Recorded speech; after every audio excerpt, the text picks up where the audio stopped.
د چین او جاپان له لوري په سخت حالت کې له افغانانو سره زبردست اعلان. چین او جاپان له افغانستان سره د څومره مرستې اعلان وکړ، تازه یې څه ویلي دي، جزئیات په ویډیو کې وګورئ او چینل سبسکرایب کړئ.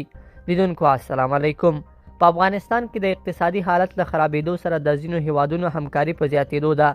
نړیوال بنسټونه په افغانستان کې د اقتصادي سقوط خبر ورکوي او د نړیوالو څخه غواړي چې د افغانستان د خلکو سره فوري او بشري مرستې ترسره کړي. تازه د چین له لوري اعلان وشو چې د افغانستان د حکومت سره $1 میلیون نقدي مرسته کوي او د 15 میلیونه امریکایي ډالرو په ارزښت به د خوراکي او طبي توکو مرسته وکړي. تر دې وړاندې چین د افغانستان د نوي حکومت سره $15 میلیونه مرسته کړې وه، خو اوس د چین وروسته بل هیواد هم خپلې مټې رابډ وهلې.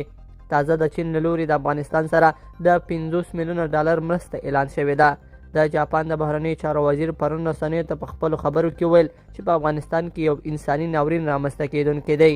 له همدې کبله دوی دې هیواد ته بیړنۍ مرستې رسوي او د افغانستان تر سره $50 میلیونه امریکایي ډالر مرسته کوي. د دې مرستې د مصرف طریقه به د نړیوال بنسټونو په واسطه کیږي. د جاپان حکومت به نړیوالو بشري بنسټونو ته $50 میلیونه ورکړي ترڅو دوی د افغانستان خلکو ته خواړه او د اوسېدو ځایونه برابر کړي. د جاپان د بهرنیو چارو وزیر ویلي دي چې دا مرستې به تر ډېره هغو خلکو ته ورکړل شي چې د خپلو کورونو څخه بې ځایه شوي دي. دا لومړی ځل دی چې جاپان هیواد د افغانستان د نوي حکومت د راتګ وروسته دې هیواد ته مرستې استوي. جاپان په تیرو 20 کلونو کې د افغانستان سره په بېلابېلو رغنیزو برخو کې مرستې کړې دي.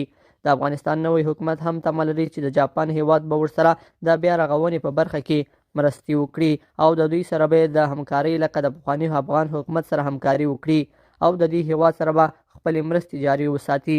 لیدونکو په دې هیله چې دا مطلب به مو تر پایه لیدلی وي. که مو ویډیو خوښه شوې ویډیو لایک کړئ او چینل سبسکرایب کړئ. تر بیا ښه وخت.